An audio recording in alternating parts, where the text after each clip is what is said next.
Dennis Prager here. Thanks for listening to the Daily Dennis Prager Podcast. To hear the entire 3 hours of my radio show, commercial-free, every single day, become a member of Pragertopia.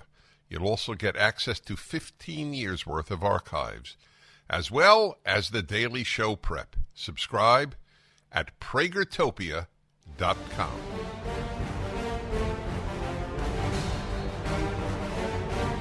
Hello, everybody. Dennis Prager here. Well, everybody who comments on matters in modern life or contemporary life, I'm sure every talk show host, not all columnists by any means, but certainly talk show hosts and many podcasters have commented on Miss Netherlands entering the, Miss Universe? Is it the Miss Universe competition? So Netherlands, which is run by a very strange woke world of officials, has named a man who looks like a woman as Miss Netherlands. The real trick is to watch the faces of the real women. He's not really a woman, my friends, and I don't say this to hurt him or her. I say this to preserve truth as the most important of our values.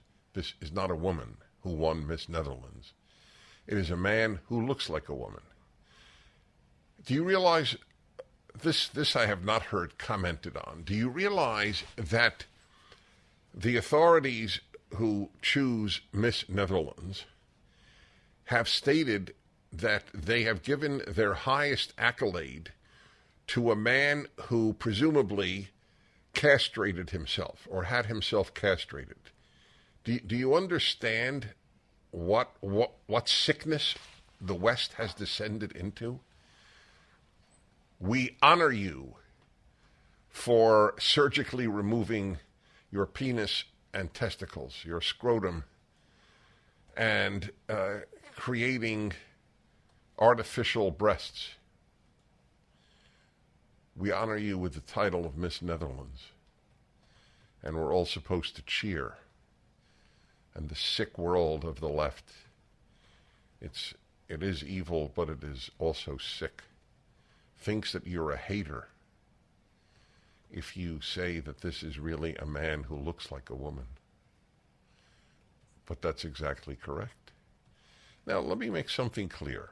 If this person were dressed in a dress and looks the way this person looks and were my waitress or my server, I would not say, gee, what's your sex? I would just say, ma'am, can I have more napkins, please? Because I, like every one of you, address people by the way they look. If a person looks female, I will say ma'am. Looks male, I will say sir. I don't know, I'll say excuse me. And that has happened on occasion. It's rare. It has happened. My wife and I were served in Denmark at a restaurant by a man wearing a dress.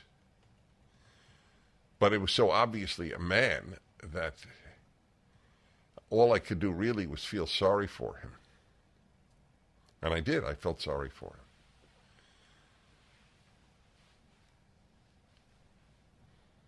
What are we supposed to say? A real woman won Miss Netherlands? What lie are we supposed to engage in?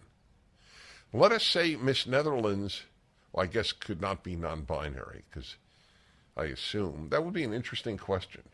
What if Miss Netherlands had said, I'm non-binary, and competed for Miss Netherlands? But I guess you can't, because you have to affirm in some way that you're a female. I assume. I don't know. It's a worthy question. When I think of young people and the confusion that the left has thrown them into, What is the percentage of Brown University students who say that they are LGBTQ or IRA? 40 or 45? 40? I think it's 40. What I would like to know is what percentage of the 40% are female? Because it has definitely affected more females than males. Brown University, all of my life, has been associated with idiocy. When in the 1970s, I don't remember this exactly, but we could easily look it up. In the 1970s, Brown University, I recall doing something like this, storing provisions in case of nuclear attack. Do you remember that at all? No. You're probably not following the news in the 70s. I'm not kidding. No, I was. Oh, you were? Yeah. So take a look. Brown University, 1970s, provisions for nuclear attack. That's what I would put in. It has always been associated with far-out ideas. Where is it, in Providence? Is that where Brown is? Rhode Island is a strange state. It's tiny and weird. It is relentlessly left-wing. And so it is, my dear friends. Miss Netherlands is a man. The fact that Miss Netherlands doesn't look like a man doesn't change anything. It's so interesting that we have not allowed the same exact imprecision, you are what you feel, to race. I don't understand the difference. Since race is far more subjective than sex. Sex is objective. Your chromosomes, your brain, not to mention your genitalia. Yet nobody could claim they tried and they were excoriated, but I don't understand why. If a person says, I feel that I am black, who are you to say you're not? Mere skin color will determine whether you're black?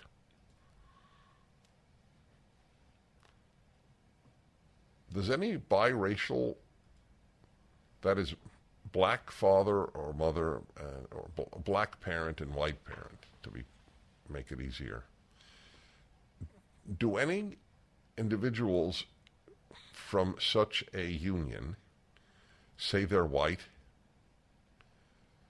Barack Obama is a perfect example. He said that he's black, but he's as much white as he is black. But I would like to know, is there anybody who is biracial who says I'm white? Do you know of anyone? Are you familiar? So here's a very interesting thing. If America is so racist, why, if you had a choice, would you identify as black? Why would you identify in a way that would render you persecuted? Wouldn't you do everything possible? Did Jews under the Nazis seek to identify as Jews? Didn't they do everything possible once the anti-Semitism kicked in its ferocious genocidal phase? They did whatever they could. They would get fake baptismal certificates from Christians who would try to help them. It doesn't make sense. It doesn't make sense, as I've pointed out so often, that millions of blacks have moved to the United States from the Caribbean and Africa. If America is systemically racist, America is systemically racist. It's as big a lie as men give birth. You are expected by the left to assert falsehoods. And if you don't assert falsehoods, you are declared all sorts of terrible things: a hater, white nationalist, misogynist, transphobe. Isn't that something? And most people go along, but a lot don't. And this is driving the left crazy. Ask Bud Light. Though I'm more interested in hurting Target than I am hurting Bud Light. Target has hurt kids more than Bud Light has. 1-8-PRAGER-776. Oh, sorry. I thought you were a woman.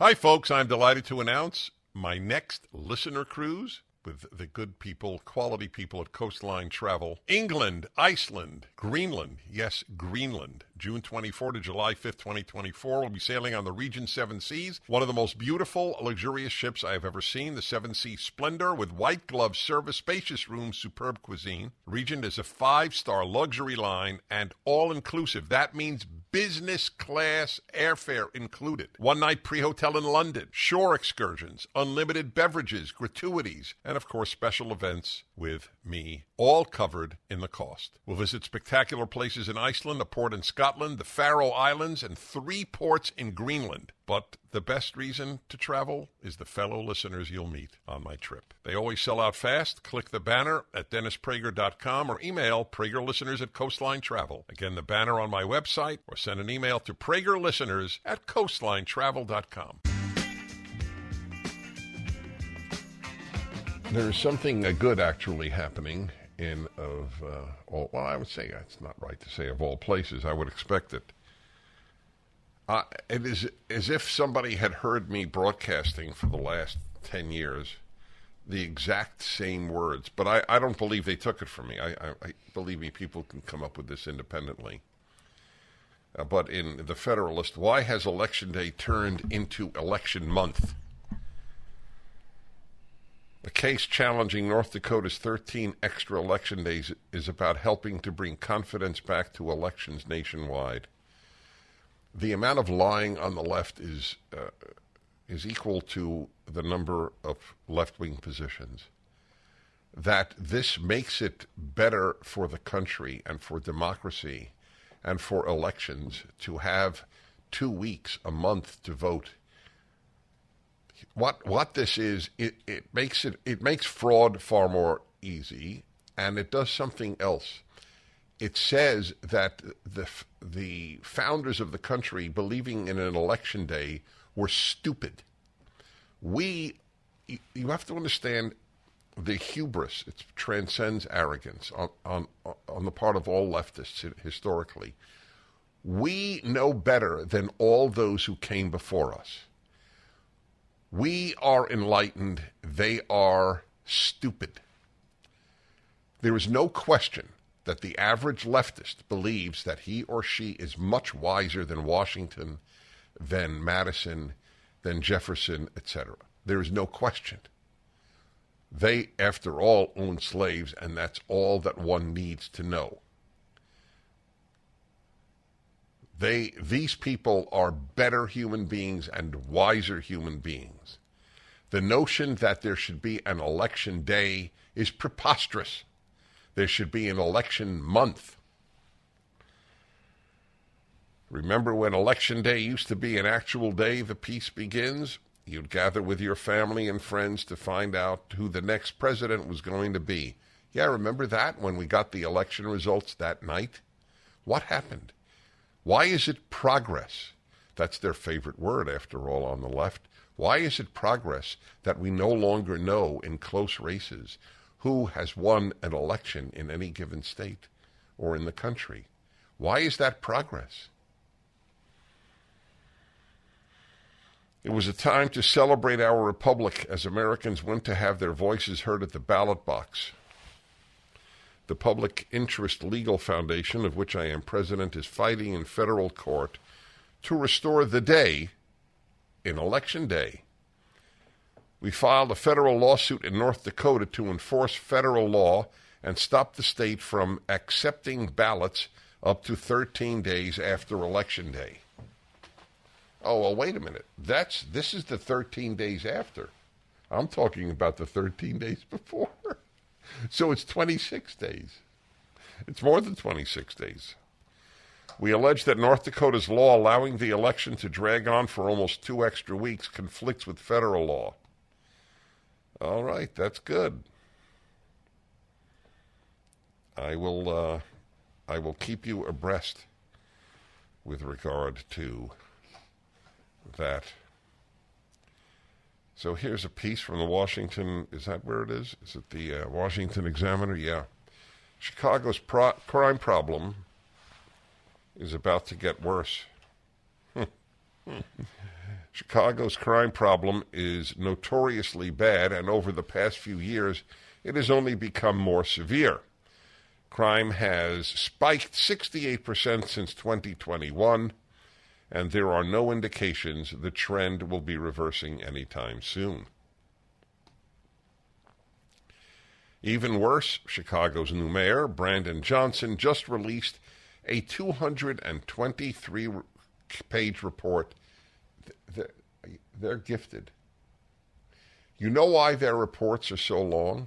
So that no one reads them. That is the only reason. A 223 report titled A Blueprint for Creating a More Just and Vibrant City for All. Notice what is missing? What word is missing? Safe. I thought safe was their mantra. A more just and vibrant? How about beginning with more safe city? And included a truly disastrous public safety plan. But that's not in the title.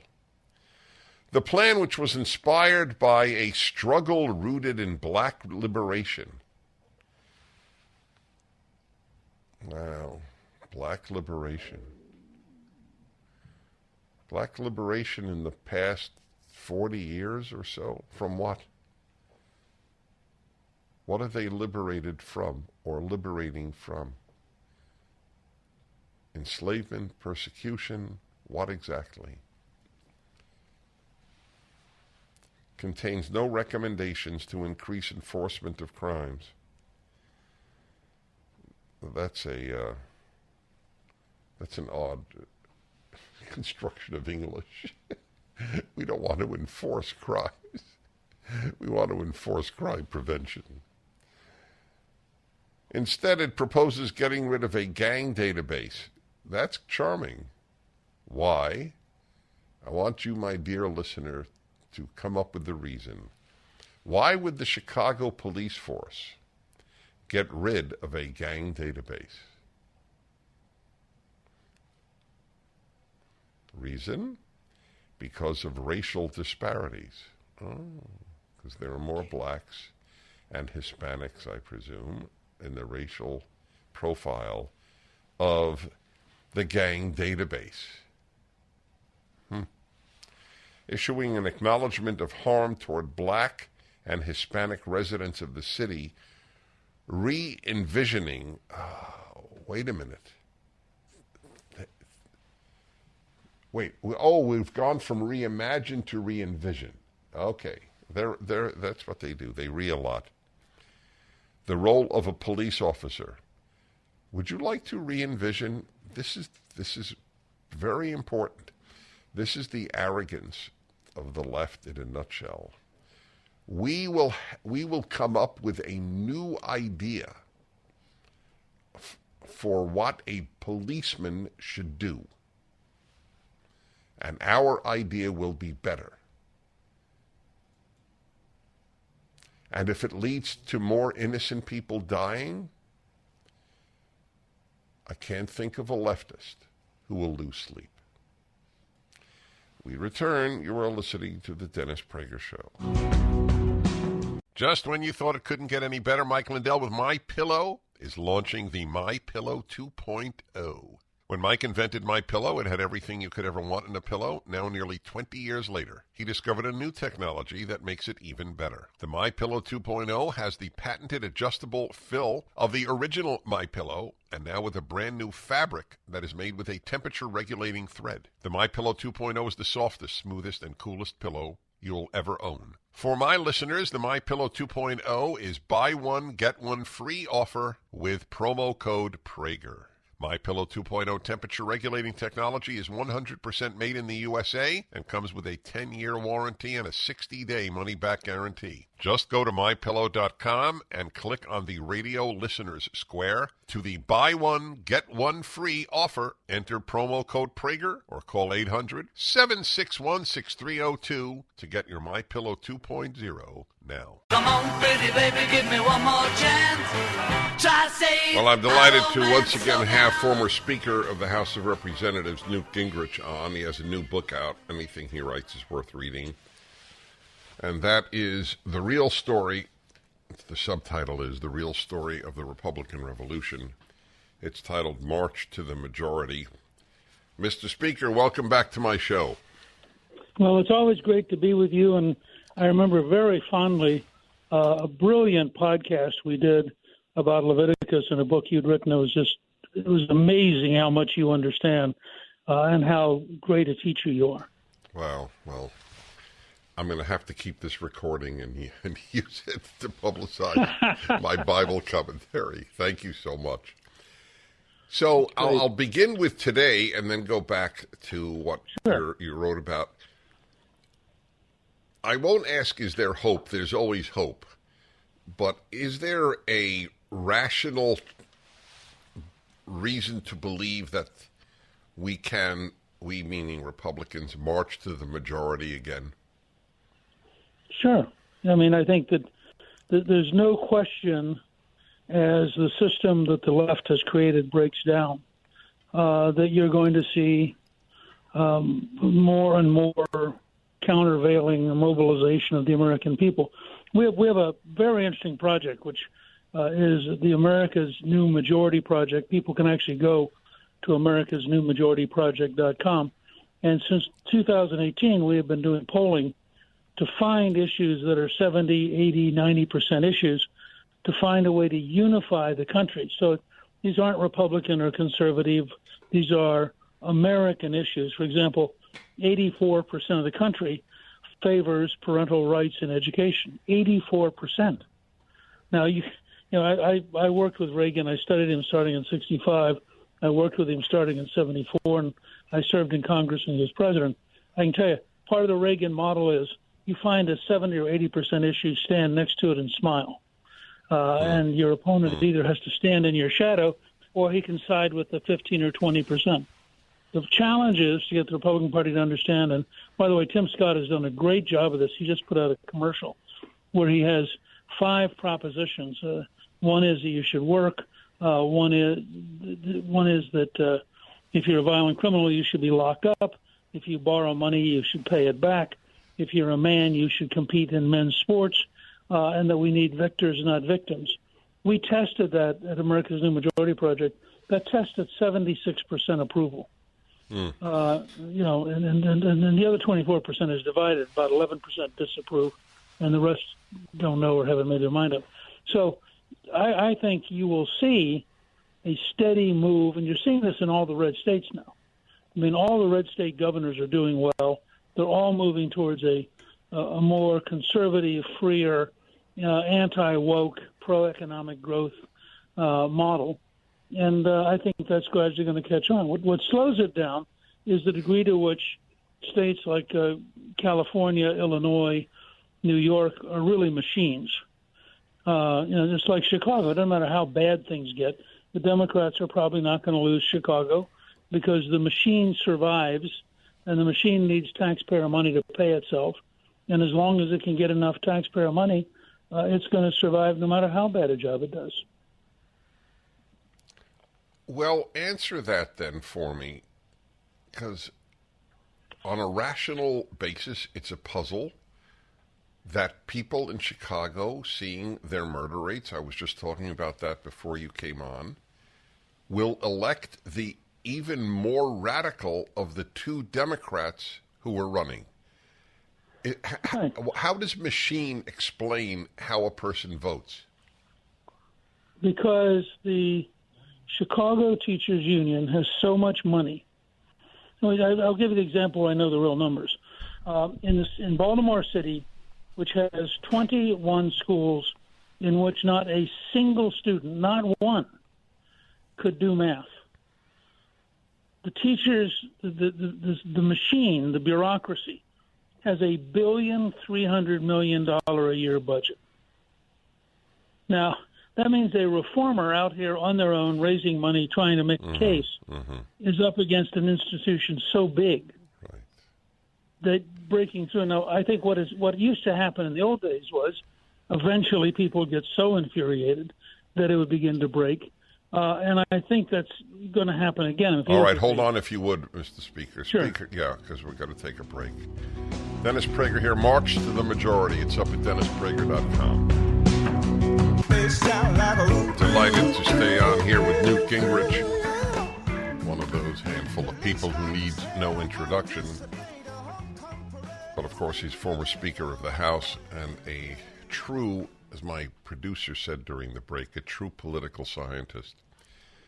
Book just came out, March to the Majority, The Real Story of the Republican Revolution.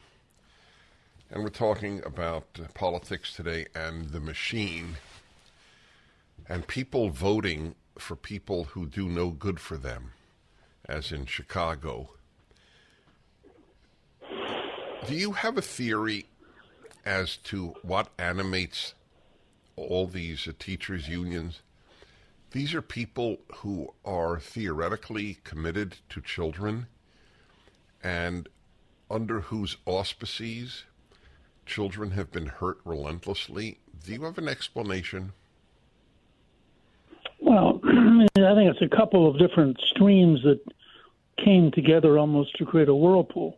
First of all, you had a very long commitment going back to Dewey of educational theorists who were very left-wing, very anti-American civilization, and who did not want children to learn facts because facts are hard things, and they wanted children to be malleable so they could become part of almost like the rise of new Soviet man in the Soviets. We really underestimate how deeply the left hated Western civilization, and in particular hated the particularly effective American model. Second, you have departments of education. So the longer we've gone, the less power there is in the classroom, the more power there is in bureaucracies. And these bureaucracies all adopted philosophies that are stupid. And they have turned teaching at its best as a missionary tradition. You are out there converting young people into believing that ideas matter, that knowledge matters, that they have a great future, and it's worth them investing in that future. Bureaucrats get through the day. And if you go and you look at today at all too many teachers' lunchrooms, they're just sitting and gossiping. They're not into the world of ideas. They're not into the world of teaching. They're people with a job. And then third, you had people who are very power-oriented, and you have the tradition of the union movement, which was that you shouldn't work too hard because that would, in fact, complete the job, and it would be unfair to your friends who don't want to work hard. So people who work really hard were called rate breakers and were discriminated against. And so you end up with the teachers' union, and it's almost a Leninist model of power from the top, where the top people in these unions are extraordinarily hard left, very willing to use their power, have found models to raise enormous amounts of money. We did one podcast at Newt's World where we had somebody who estimated that they have like $5 billion a year nationwide to spend influencing politics. So wow. you get around to a school board election, most people don't care. The teachers union cares. And so their candidates win. This is what happened in Chicago. I mean, their candidate who actually worked for the teachers union won the mayor's race. So guess who's going to be the dominant political force in Chicago for the next 4 years? There was a great, interesting book called A Republican Looks at His Party, written by Eisenhower's speechwriter in the 50s. And in this, I was born in Harrisburg, so I was fascinated with it. Philadelphia was the last Republican big city machine. And so this bright, naive, young, idealistic professor drives down to Philadelphia to see the head of the machine. And he says, for the good of the city, you should do A, B, and C. The guy listens patiently and says, son, I'm going to do X, Y, and Z. And he says, but if you do that, it will wreck the system. He says, yes, son, but I will own the wreckage. That's a great line. That's in effect the motto of the left in general. Right. So what does your book tell us? The book says that cheerful persistence is important, that for 16 years we worked to understand what it would take to be a majority, that we listened to the American people. We understood both the lesson of Abraham Lincoln, who said that with popular sentiment, anything is possible. Without popular sentiment, nothing is possible. And we listened to Ronald Reagan, who in his farewell address said, all of these great victories came from you, the American people. It was your voice. It was your phone call. It was your message.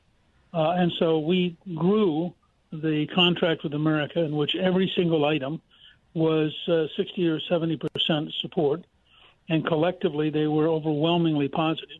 And we had learned over that 16-year period, we just had to be a lot bigger. I mean, the House Republican Party in the mid-1980s was not big enough to, in fact, win on a nationwide basis. We were like a mid-sized college team trying to play in the Super Bowl. And so I spent literally over a decade of my life, along with Joe Gaylord, who was my partner in this project. And we went out and we invented the GoPack training tapes, which sent out over 55,000 activists getting a tape every month. And they were designed to train and shape the culture of the Republican Party into a popular, people-oriented, idea-oriented, solution-oriented system. And we made the decision we would run everywhere. So we didn't target. We had all but 3 districts in the country had Republican candidates in 1994. We beat Danny Rostenkowski, chairman of Ways and Means in downtown Chicago. And then when we won, which was an enormous shock to everybody because nobody, except about 6 of us, thought we could win in a majority.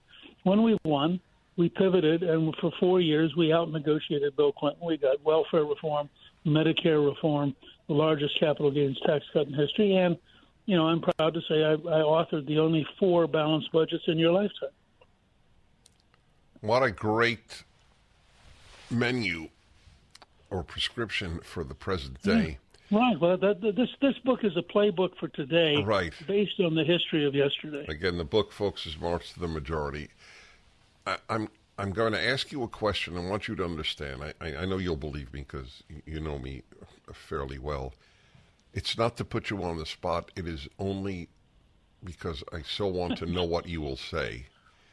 Okay, here goes. Are you confident that even if everything is done, elections will be fairly decided? No, not confident. I am confident that, and this goes back to my very early days in politics, when I watched Democrats steal races in Georgia. And as a historian, I watched FDR win a governor's race in part because the Bronx machine was prepared to steal the election if they had to when he was running for governor. So I start with the premise, Republicans have to have as their goal in every election to win by a margin larger than the Democrats can steal. And that's just an objective reality of the system we live in. Do I wish it was different? You've heard me say before that the great problem on the left is that they saw The Lion King and thought it was a documentary, and they think they live in a world where lions and zebras sing and dance together. Well, the great problem on the right is that we wish there was some mechanism which would lead to fairness. All right, back in a moment. This is really important. Hello, everybody. Welcome to the Male-Female Hour on the Dennis Prager Show, the second hour every Wednesday. I do believe it is most honest talk about men and women in the American media.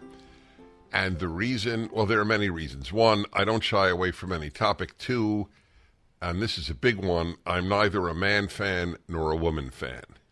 I'm a good person fan, and good people and bad people come in both varieties. Is that fair? I think that's fair. Well, on rare occasions, other than Alison Armstrong, I don't even remember. What was the last time I had a guest on a male-female hour? Do you remember? Wow, if you don't remember, then it's very rare. So I have a young woman here. I'm laughing. She knows why I'm laughing. Because as I said to her as she came into the studio, the only thing I am at all nervous about is pronouncing her last name. So before I explain why that is a dilemma, please understand she is Danish, meaning from Denmark. My wife and I discovered her in Denmark when I spoke there last year. A speech, by the way, which I will be putting up. It's really a shame I didn't. I was honored to speak in the Danish Parliament, not to the Danish Parliament, though there were parliamentarians there, but in the Parliament on freedom, and I'll put it up. So she was sent to interview me because the man who was supposed to interview me from a conservative newspaper in Denmark got sick. And I hope he is well, so he will understand that I am delighted he got sick. I know that sounds disgusting. I admit it. But I never would have met Astrid. And I think it took 10 minutes for my wife and me, to invite her to stay with us and come to California, which she did about 6 months ago, and now is back now. Anyway, she's a remarkable conservative, remarkable woman. So here is my one dilemma, her last name. And you have to understand, folks, I admit I take some pride in my ability to pronounce other languages. I've learned quite a few, at least rudimentarily. And I can make a lot of sounds, but Danish has sounds that nobody else has. Is that fair to say, Astrid? It is fair. I think we have sounds that we only share with Sweden and Norway. Oh, you do share with them. So her last name in Danish is spelled H-O-G with 2 dots over the O, which we call umlaut. But it's not an umlaut. No, it's spelled with a letter that is only Danish, and it's called an Ø, and it's an O that has a line going through it. Oh, it's the O with the line, not with the dots. Yeah, but the line, it's pronounced like O with umlaut. Well, O with umlaut would be Ø. Yeah. Was that correct? It was very, very good. Wow. I'm shocked. So her last name would be pronounced Hoeg. Hoeg. Very, very good. Hoeg. What is your name? Astrid Hoeg. Astrid. It's like who's on first. It's sort of, you wouldn't know this. But my colleagues here are cracking up. You can't tell that Alan is cracking up because... He's cracking up on the inside. That's correct. Yeah. Yes, exactly. Yeah.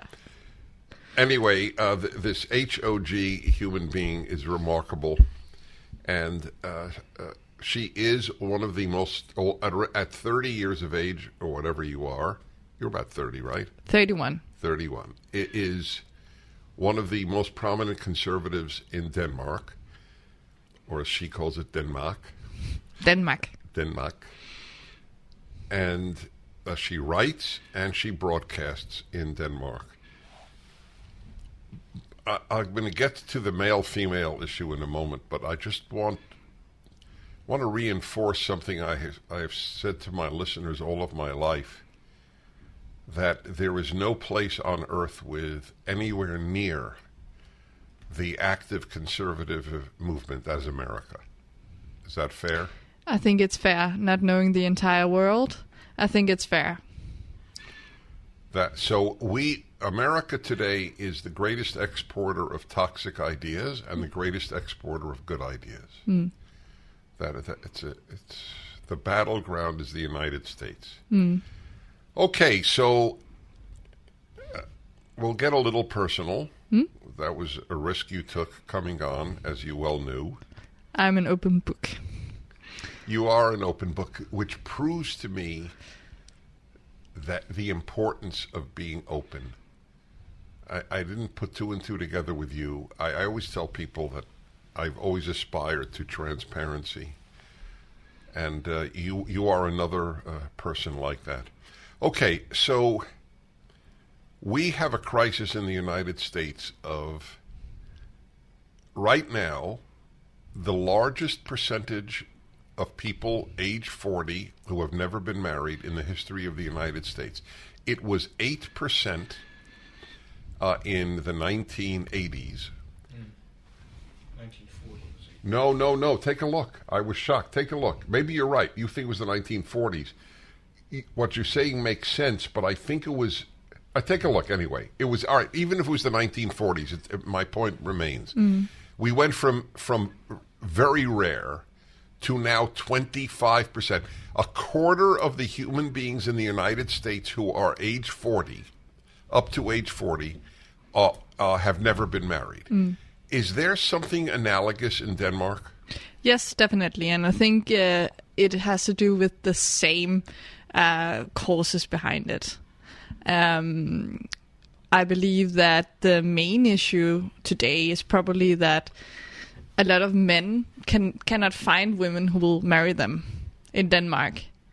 I saw a statistic saying that in Denmark, 1 out of 5 males will be involuntarily childless. Well, involuntarily, why not say involuntarily single? It's a good question. It's a good question. Because it's measuring two different things. You can't be single and still become a father. But if you never become a father, it shows that no one has deemed you worthy to be with. And 1/5. Yes. So 1 out of every 5 men your age will not have children. Yes. And what's the percentage of women? It's less than that, but it's going up. I can't remember the exact figure, but it's enough to make a woman of 31 years of age a bit worried. Well, that's your openness, which I so appreciate. Well, by the way, I don't want to in any way make you self-conscious, but I think people will want to tune in to the video of this of this broadcast right now, not to see me, needless to say, but to see Astrid. And that is at the Salem News Channel. You can see all the broadcasts on video. I'm going to be back with her in a moment and talk about these critically important subjects. Male-female hour, talking about a crisis in the entire developed world of people not marrying, people not having children. So I know, well, she's so stable that it won't embarrass her, but nevertheless, I can understand. She's a beautiful, brilliant young woman. And she's 31, and it ain't easy to find a guy in Denmark, and it ain't easy to find a guy in the United States, and it ain't easy to find a guy in Japan. And so I'm going to ask you, it just occurs to me to ask the obvious. Do you think the crisis is mostly a problem in men or equally for both sexes? I think the problem is driven by women. And I think the biggest, the one who hurt the most are men. Because it's not good for men to be alone. We see that in all the statistics. There is a much higher suicide rate. They have much worse health. Women do fine on their own when it comes to measuring happiness and all that. Because women are better at, we have more close friends, so we are less lonely and all that. So I think that the problem stems from women. That to us, we would rather be alone than to be with not the right guy. So our standards are higher. All right, so then the issue really is men, if you're saying, because there aren't many not the right guys around. Yeah, I think that, the first thing that happened, of course, was the introduction of the birth control pill in the 60s, which separated sex from the risk of having a child. And then the other thing that's happened is that in order to have sex, you no longer need to get married. So what used to make men and women strive to get married was that it was an access to sex. And now these are completely separated. So the only reason to get married is that you believe you found your soulmate. And that can be hard, especially today where more women than men are getting a higher education. It also means that to get that education, women are moving to the big cities. So there are more men than women in the smaller towns and in the countryside, and more women than men in the big cities. So it's skewing the whole dating market. And the men that are single in the cities, because sex is freed and liberated from everything, they have the time of their life. They have no reason to settle down. So for me, a woman of 31 years, the men that are single are playboys, many of them. And if they are not, there's probably a reason that they're not already in a relationship. Well, so why are women of your age so readily giving them sex? That is a very good question. So one is a culture. When I grew up, the worst thing you could be as a woman was a prude. Also, the culture keeps telling us that it is a feminist cause to be sexually free. And that it's not true that men have a higher libido than women. It's just the patriarchy that's telling us that. Obviously, it is true. Women have a libido as well, and sometimes a very high libido, but in general, it's much easier for women to forego sex than men. Which is, again, another explanatory factor that women are happier single than men are. So I believe that it is the culture, and if, the left likes to use that term false consciousness, maybe there is a false consciousness where women believe that free sex without any commitment is good for them. Which I would argue it doesn't make that many women happy, because women long for commitment and meaningful relationships. Exactly. So they're working, whether it's Denmark, the U.S., or elsewhere, they're working against their best interests. Yes. By the way, it's a rare moment where we might have a difference of opinion. Okay. I don't think most single women are doing that well. It is true that men need women, but I believe it is equally true that women need men.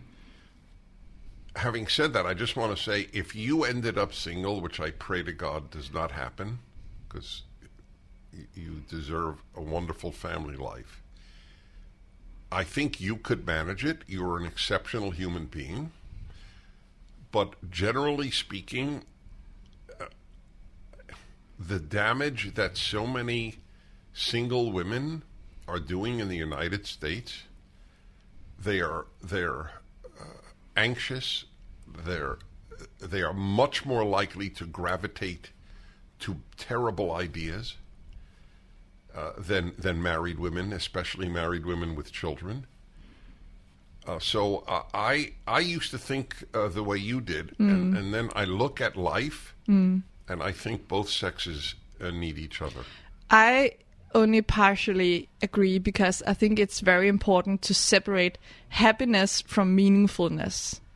I think it's easy to find that happiness when you're single that comes from, seeing your friends, going to a movie, feeling free, going on a vacation. Whereas having a meaningful life, that comes with having a partner and a family. Right. So it's possible to have a happy, meaningless life. But yes. the problem that is they do look for meaning, and they find it in the wrong places, not with a man and children. They look for meaning, changing society. Yes, exactly. All right, so hold it there because we're going to take a break. If you'd like to contribute, 1-8 Prager 776. Astrid Hoeg is my guest from Denmark. The Dennis Prager Show.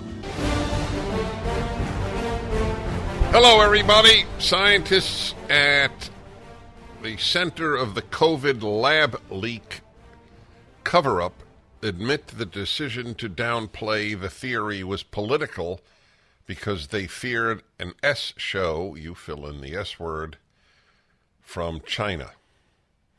High-profile scientists caught up in the controversy over COVID's origins have admitted the decision to play down the lab leak theory was political. Remember that? Conspiracy theorists, right? Conspiracy mongers.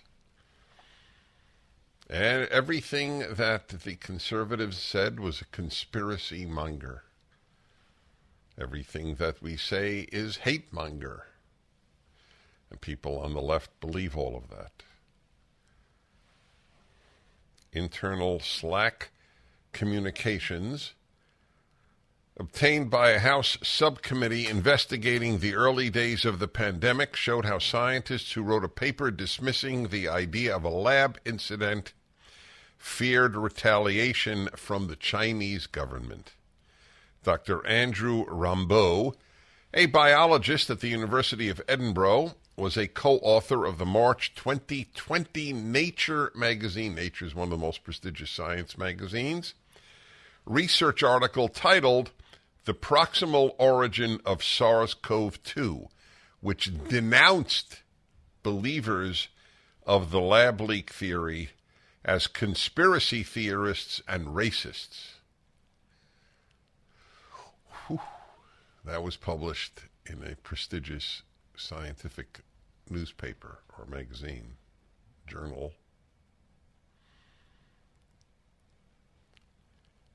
It won't matter. There is not a single leftist who will apologize. I wrote 30 years ago, being on the left means never having to say you're sorry. But it won't matter in any way. They will still continue to believe scientists who say anything that they want to believe. We actually ask, does it make sense? Does it make sense is a conservative question. It is not a left-wing question. The left-wing question is, there are two. Do we want to believe it? And who said it? Was it a white? Was it a black? Was it a gay? Who said it is more important to the left than the truth of what was said, because truth is not a left-wing value. One respondent to that message was Dr. Christian Andersen, a Danish evolutionary biologist and co-author of the paper, who said in response that he totally agrees that that's a very reasonable conclusion, adding, although I hate when politics is injected into science, but it's impossible not to, especially given the circumstances. The notorious Proximal Origin paper was partly commissioned by Dr. Anthony Fauci, who was the then head of the U.S.'s National Research Agency that had been funding risky virus research at the lab in Wuhan. House Republicans grilled two doctors at the center of the fight over whether the coronavirus emerged from nature or a lab, citing the newly disclosed communications between scientists in early 2020 as evidence of a cover-up, something the scientists strongly refuted. Okay, there you go, my friends.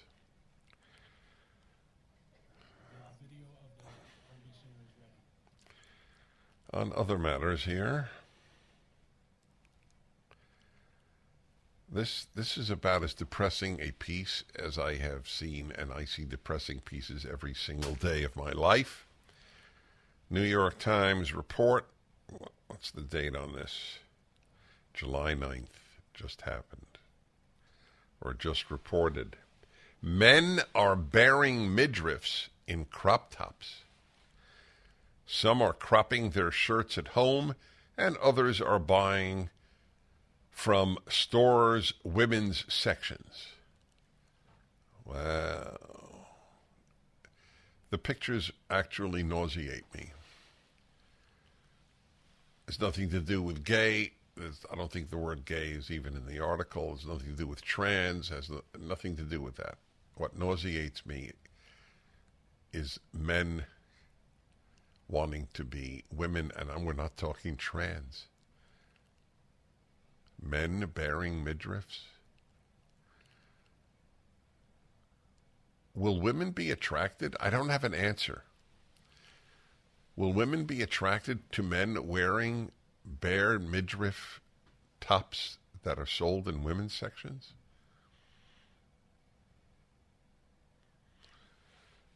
It is often the case that as summer rolls around, this is the New York Times report, and temperatures rise, so do hemlines.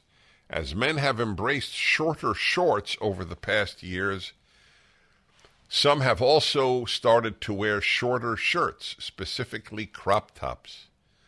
Though men have been known to wear stomach-bearing garments when they exercise or go to the beach. What are they talking about? Stomach-bearing garments when they exercise? I was a member of a gym for years until they demanded that I wear a mask while working out, and I quit. Anyway, you can't get more woke than Equinox, so I quit. I don't remember. Maybe I just didn't notice. The men wearing, let's see, how did they put it? Stomach-bearing garments. All right. Lately, crop tops can be seen on guys at stores and bars. Is that true? They have pictures of them in the New York Times article. Sean, I need your help. Do you see at stores and bars, do you see men with stomach-bearing crop tops? Yeah, you see, this is the New York Times because the New York Times wants to normalize the pathetic. The New York Times has contempt for civilization as we have known it. It's as simple as that. This article is just another example. The arts section coverage of the sculpted poop in Holland, what was it, the poop sculptures, or the turd sculptures. It's another example that comes to mind, how seriously they regarded it. Oh, here I am standing next to a turd sculpted that is larger than me, writes the New York Times reporter. And now this one. Oh, lately crop tops can be seen on guys at stores and bars. But where?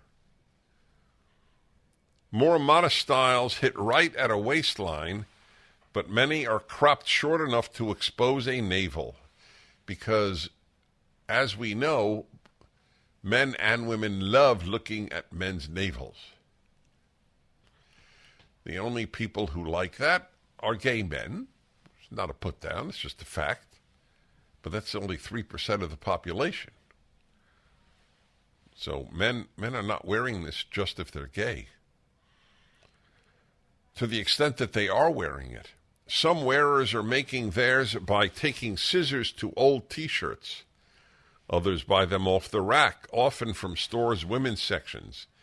David Mendoza, 29, an operations manager in New York, owns crop tops of varying lengths. Deciding which to wear, he said, often comes down to the occasion. I'm wearing one just to go out casually. The crop top will be mid to long length, Mr. Mendoza said. What is a Mr. about him? If he is going out with friends or if he wants a crop top to be the centerpiece of an outfit, he will choose one that shows a lot more skin. God, hope to go out with him. At first, Mr. Mendoza would cut shirts himself, but as he started to wear more crop tops, he discovered that stores including H&M and Rainbow sold women's styles with his preferred fit. Rainbow, he said, had sexier, more open crop tops that are cut even shorter. I have to believe he's gay. It's hard to imagine that a heterosexual guy thinks I'm sexier if people see my stomach.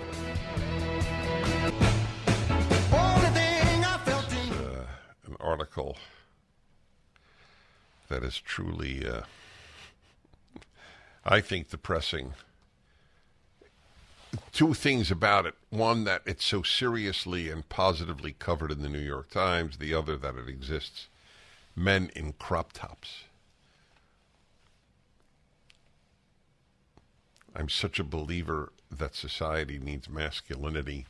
This is the antithesis of masculinity. The antithesis.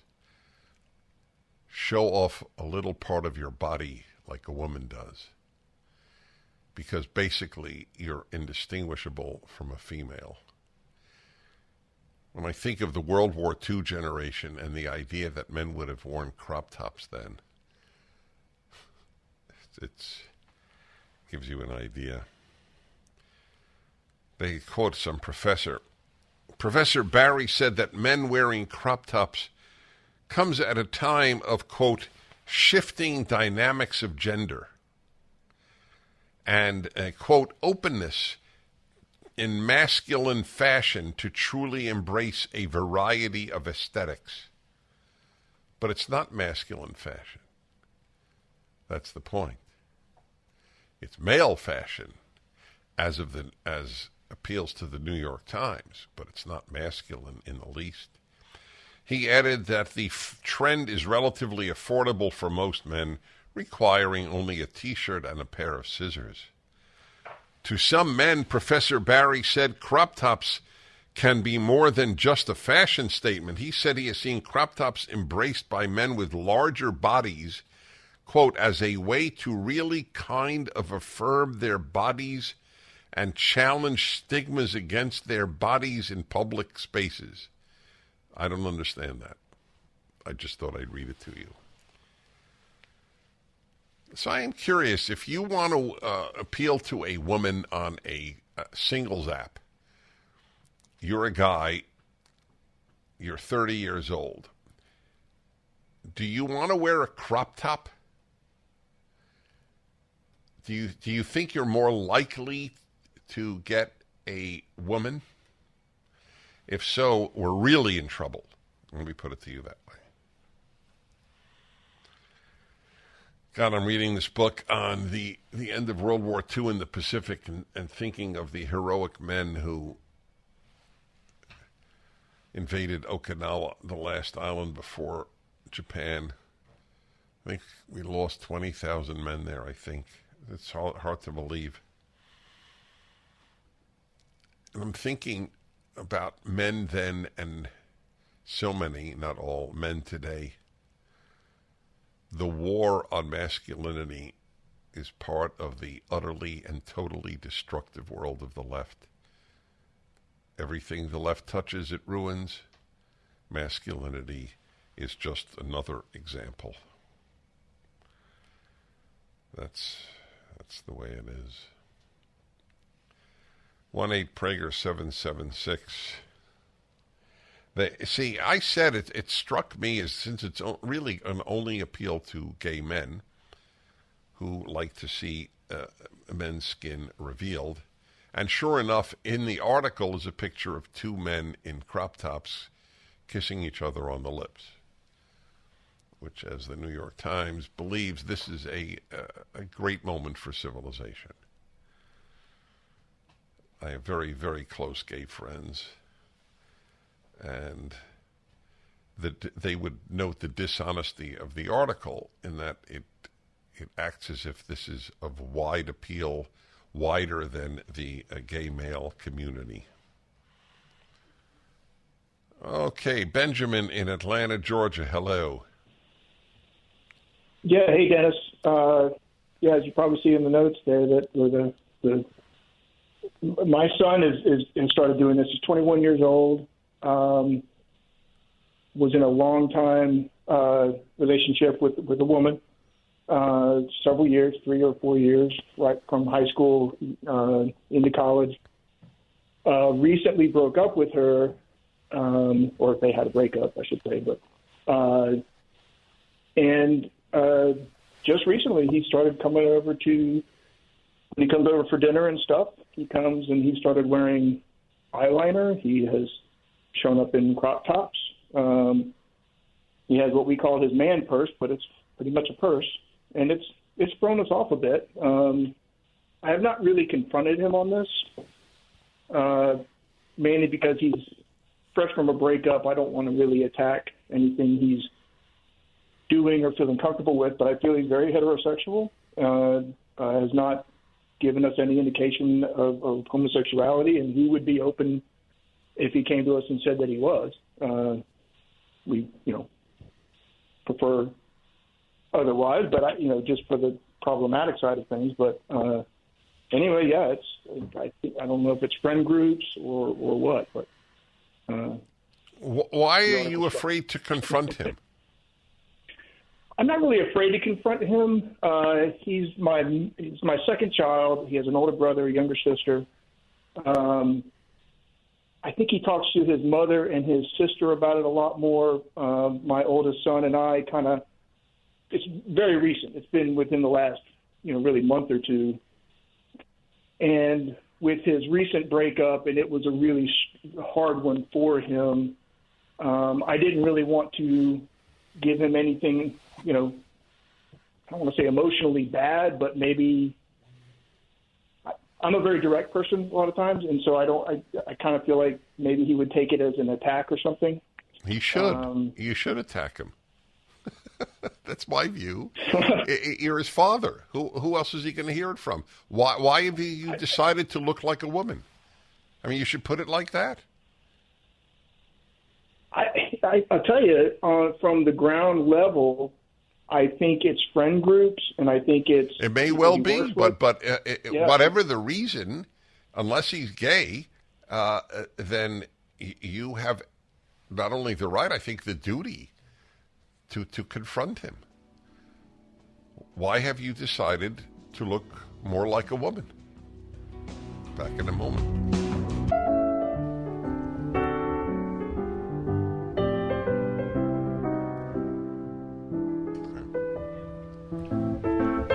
So I read to you this article. The New York Times is obviously advocative of it.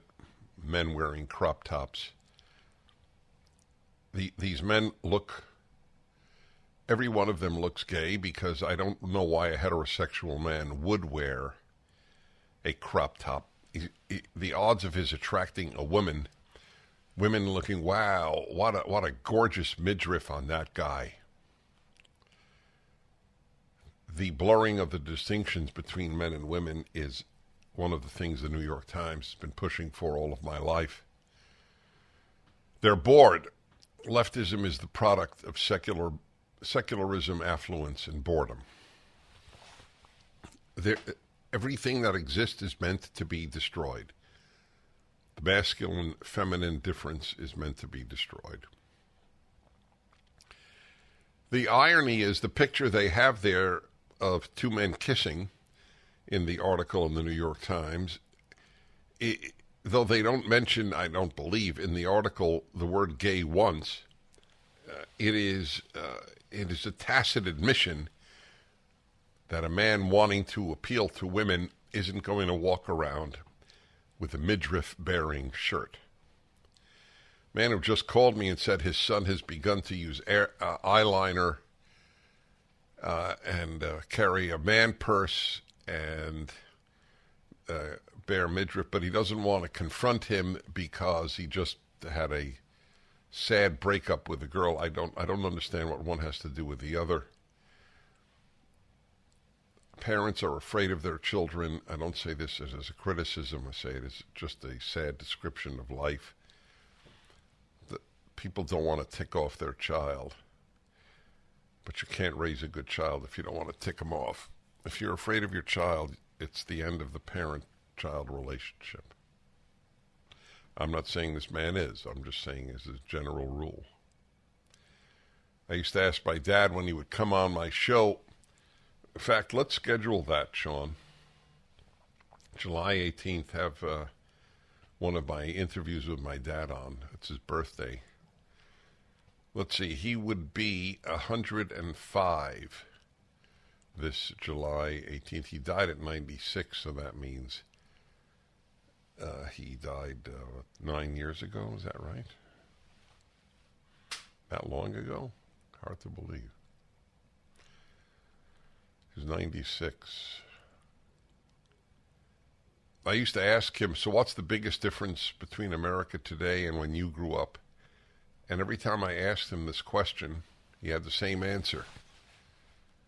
Kids run the house, not the parents. My father had a lot of very intelligent insights into life. My son is not going to wear eyeliner and crop tops. It's not an issue. But they wouldn't be allowed to as long as they're living in my house. And if they weren't living in my house, they would get my opinion. If they resented me for it, that's part of life. My task is to be their father, not their affirming friend.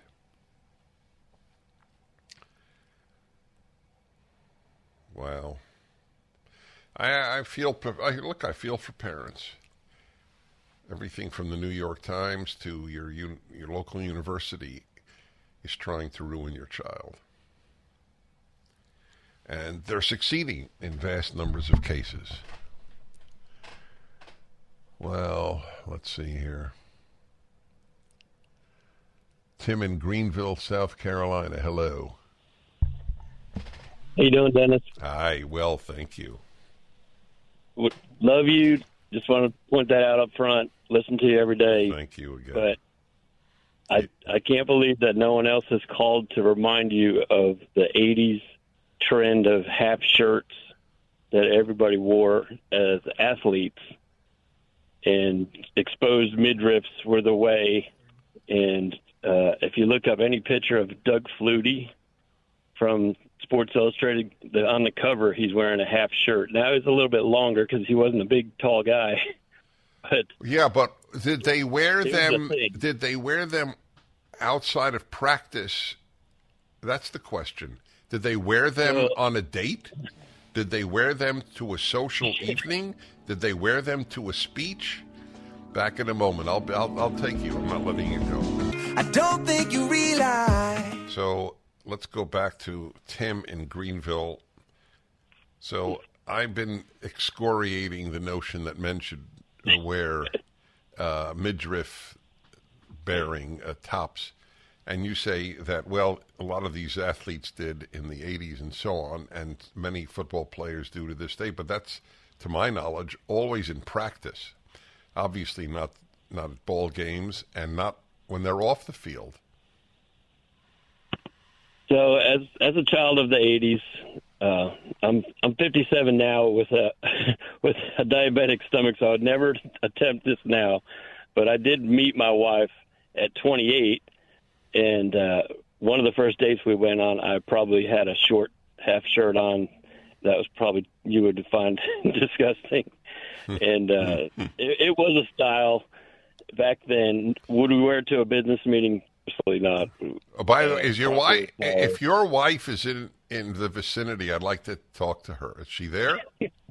No, she's not. I'm Bummer. sorry. Have her call in. I want to ask her if she found that appealing. Oh, she did. No. She found you appealing. I want to know if she found that appealing. I would have to say yes. We were both very athletic at the time. She was working out, and had. So you went very to thin figure you took her herself. to a restaurant and you wore a crop top. No, but we definitely went out to more public places. Just as it was not a first date. When I came to pick her up for our first date, we went for dinner and so I was dressed nice and. But the second time, I was gonna really impress her and wear this half shirt that. All right, what do you think of the trend today? Or it's ridiculous. So why do you think it's ridiculous in light of your call? Well, I would say I was just amazed that no one that you didn't actually remember the trend from 30 years ago or so. I guess it was now. It was probably brief. But it was the athletic. I keep thinking of Olivia Newton-John and all that kind of stuff. Everybody was working out. John Travolta, and they were all wearing midriffs. Right, but Hollywood, we always give a little slack to. They do a lot of things the rest of us don't do. But so again, I think of explain to me why you think why do you think it's bizarre today in light of your own experience? I think we have stepped back to a more conservative. I know I have. My life is much more conservative than it was back then, for sure. Would I do it now? I wouldn't be surprised to see my grandson at a baseball game, take off his jersey and have a half shirt on or something underneath. That would not shock me. But in a business meeting, again, no. it's athletics. I do remember seeing. Listen, thank you. It's a joy to speak to you. I would like to talk to your wife. Absolutely. Let's put it this way. The 80s did not have the assault on masculinity in general that we're having today. And that means that we have to be even more vigilant with regard to preserving a truly important thing. Anyway, a lot of you are calling in on it. I thank you, and I have to, as we say, move on. There are too many important subjects. It's problematic. Did I play? I did play for you. I know other talk show hosts did. What is the woman's name who sang? Yeah, so play Jill Scott. Where was this? At an R&B concert? Was that what it was? The Essence Festival? That doesn't help me. What is the Essence Festival? Is it? Essence is a black magazine. Oh, Essence is, the black magazine. Fair enough. Okay, go ahead. Oh, say, can you see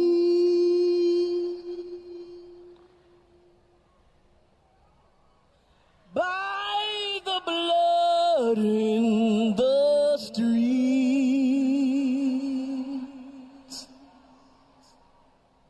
that this place doesn't smile on you, colored child,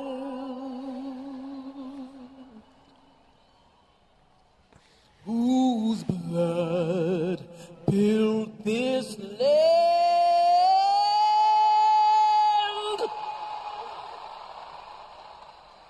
with sweat and their hands.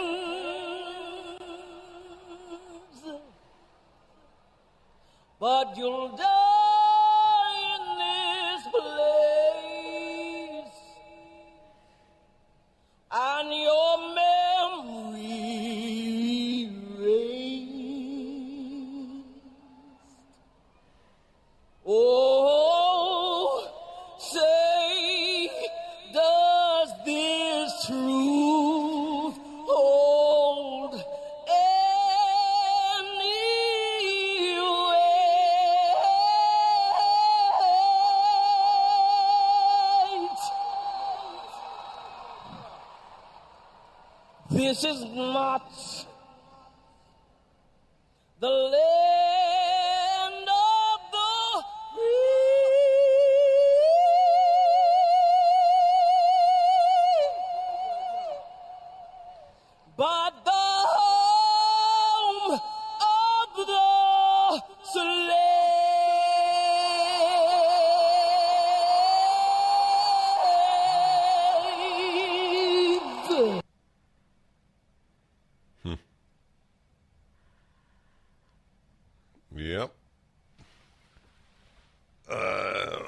pay a lot of money to ask her why 4 million blacks, at least, have moved to this country from Africa and the Caribbean, since it's the home of the slave and not the home of the free. And they hate you, little colored child. Without thinking she's a victim, this woman doesn't seem to have much of a sense of purpose in life, other than her fine voice, which she has. Wow. Dennis Prager here. Thanks for listening to the Daily Dennis Prager Podcast. To hear the entire 3 hours of my radio show, commercial-free, every single day, become a member of Pragertopia. You'll also get access to 15 years' worth of archives, as well as the daily show prep. Subscribe at pragertopia.com.